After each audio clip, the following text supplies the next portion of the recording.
All right, I'm the youngest of five siblings. I had two brothers and two sisters. They were much older than me, like the youngest would have been 10 years older. So I heard a lot of stories growing up. I grew up in Collinsville. I've lived around the area my whole life, pretty much, or nearby.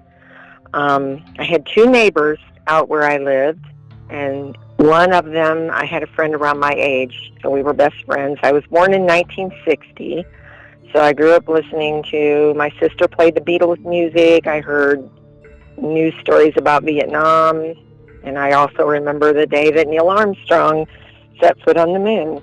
Today I'm married with four children, nine grandchildren, and a great-grandchild. I lived out on the back country roads, and Collinsville has a lot of history itself. It's home to the Cahokia Mound State Historic Park, which a lot of people feel has a lot of psychic energy there. It's also, Collinsville was an old mining town, probably from the later half of the 1800s to the mid-1900s. And I grew up close to what they call the Seven Gates of Hell. What they are is old railroad trestles built in the late 1800s, and they used to help trains navigate through the mining community.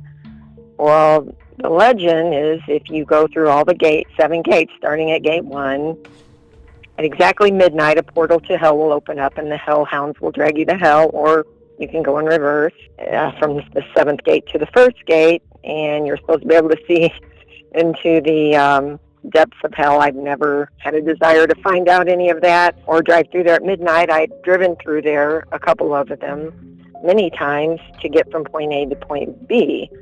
I started hearing stories when I was about a teenager in the 70s about devil worshiping at around gates 3 and 4, which is close to where I lived. I used to ride my bike out there, in fact, growing up, before I knew any of the stories. I've heard legends over the years about different things, hangings, the KKK Klan hangout. But what I do remember myself being a teenager was there was devil worshiping going on out there. And I did hear that a lot. The old house that I grew up in was not too far from there. And it was a creepy house. It was old. I experienced some things growing up, and so did my siblings. Well, at first, I would hear my sister talking about this old man that she'd see in her mirror at night. She had a room upstairs hanging over her bed. Or there would be the sound of newspaper rolling up under her bed, and then she'd get hit. That was her claims. And I heard stories about my brother and sister being home alone one time when they heard noises at the back of the house, and the back of the door slammed shut so hard that they couldn't even get it open.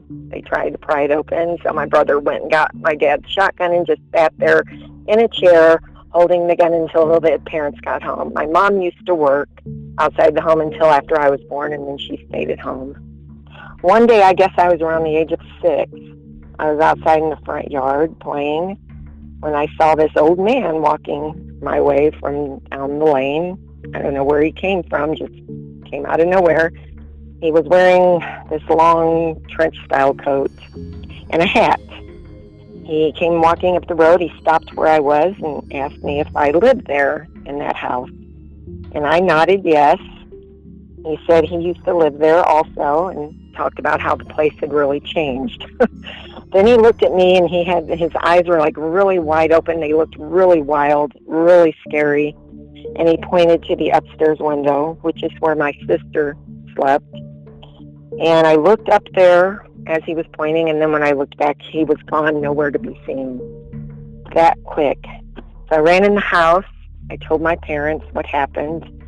They didn't believe me. They said it was probably someone from the neighbor's house, and there's no way that he had lived there. But years went by. I told my sister years later when she was talking about things that happened there, and I told her what I saw, and she knew that I was telling the truth. Also, growing up, I thought it would be really cool one day when my sister was gone, to take my friend up to her room and get out the Ouija board and start playing around with it. And all of a sudden, I hear something crashed in the storage closet in the next room over. And I'm telling you, she went out of there fast, and I'm like trying to get everything put back where it was. And I don't think I ever got down those steps as fast as I did that day. But it was, I've had things, off and on throughout the years, but that has always stood out to me in that house. And then probably not long, year, maybe two after that incident, the house burned down. We were on vacation, and we got a call that the house neighbors heard an explosion. I think there was a faulty furnace or something in the house. I was pretty young, and the house burnt down. So my dad rebuilt some of the property a lot over. And the garage still stands there, though. The garage is right next to the house. Story. You said the house burnt down, and on Street View you can see a little clearing there. Was it just right in the middle of that, or back a bit? Yeah, it was right on the. You're looking at it from the road, and you see the garage. It was set directly to the right. Okay. Of that garage. So probably to the right of the tree. There's a couple of trees right there, but yeah, I mean just to the right of that. Huh. Yeah. Interesting. And now, which way was the person walking down the street? Was he coming? If you're looking at the garage, was the person coming from your right or from your left?